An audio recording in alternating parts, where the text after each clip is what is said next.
I have a Christmas shirt on underneath this, but it's too cold, so you can't tell. Hi, I'm Nikki, the Obsessive Bookseller. Welcome to my channel. Today, I'd like to review Justice of Kings by Richard Swan. It's book 1 in the Empire of the Wolf series. Since earlier reviews started coming out for it in 2021, I thought, oh, I definitely want to read that. Something about it is very compelling to me, even just the cover, but I had heard that it had an unconventional narrative where it's told from the perspective of not the most interesting character in the story, but rather his assistant.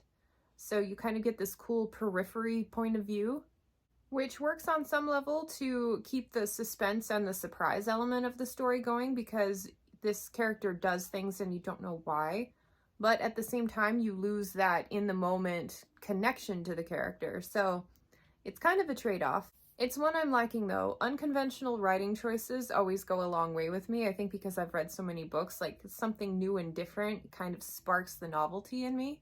I very much like the narrative. I'm not totally sure I liked the main character. I found her a little bit immature in places, and I can't tell whether or not she was written to be insufferable or if just her behaviors kind of struck me funny because I'm sensitive to that.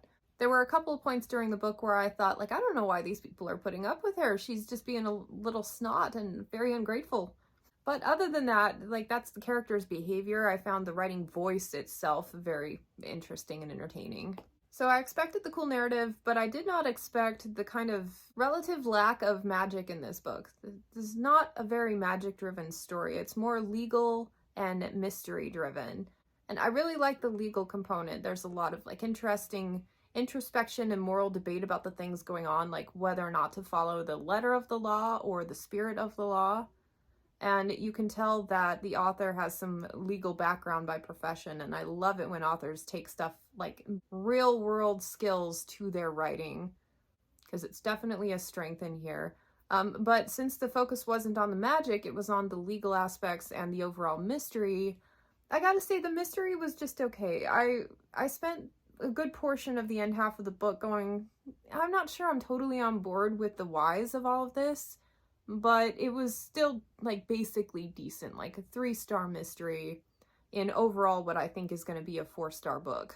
Speaking of, like, maybe the last like 25%, I swung from being kind of disengaged because I wasn't really with it with the mystery to complete rapt attention because some of the things happening in here were really exciting and interesting. So it's kind of a weird place to be. I was like, oh, do I care? Yeah, I do. And then, no, I don't care again, but yeah, I kind of do.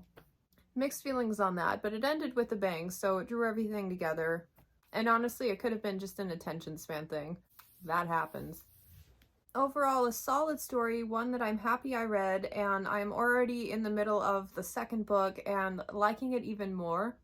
It wasn't until reading the second book that I realized that this one lacked a little bit of humor, but the second book kind of pulls in a lot of humor, which I'm liking, and kind of gives you a broader plot with a more robust mystery, and yeah, expands things considerably that we learned about in this book. So as a series experience so far, this is one I am highly enjoying. And I think if you've been hesitating to pick it up, like, it's worth a read. The unconventionality is definitely in its favor. Right now, 3.5 out of 5 stars. We'll see if that changes once I actually write my physical review. Let's talk about other books you might like. Lies of Locke Lamora by Scott Lynch. Because this is like very low magic and it's all about the characters and the situations they're in and kind of the political maneuverings or whatever, it very much reminded me of Locke Lamora. Locke Lamora is a lot funnier, but Justice of Kings has a bit more novelty in the writing style, so kind of a trade-off. I absolutely love this book. It's one of my all-time favorites. If you haven't read it, do so. But yeah, if you like the general tone and you don't mind the lack of magic, then, you know, this is a good series. I have 2 Daniel Abraham series here, which I did not realize I was picking 2 out. I was just kind of going on story vibes, and then I realized I had 2 by the same author. So again, Dragon's Path, there's a bunch of different POVs in here. One of them's a military aspect, which is a bit different from Justice of Kings, but the other ones take place in a city, and it's all about the economy of things, politicking, and kind of a slow burn. So if Daniel Abraham's writing works for you, I think you will really enjoy Justice of Kings. And Age of Ash.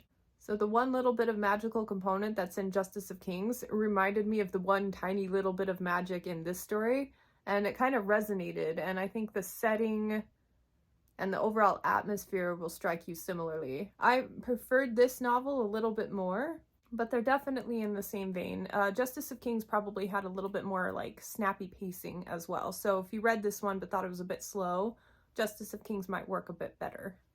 The main character, or from her POV, the main character is Von Vault, the justice guy, but the woman whose perspective we are in this story reminds me very much of the perspective we got in Ashes of the Sun by Django Wexler.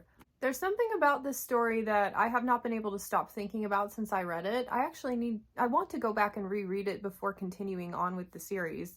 It did a great job of setting the atmosphere. I found the characters interesting, and there was like such a cool little element of expansive world building that we only just scratched the surface of.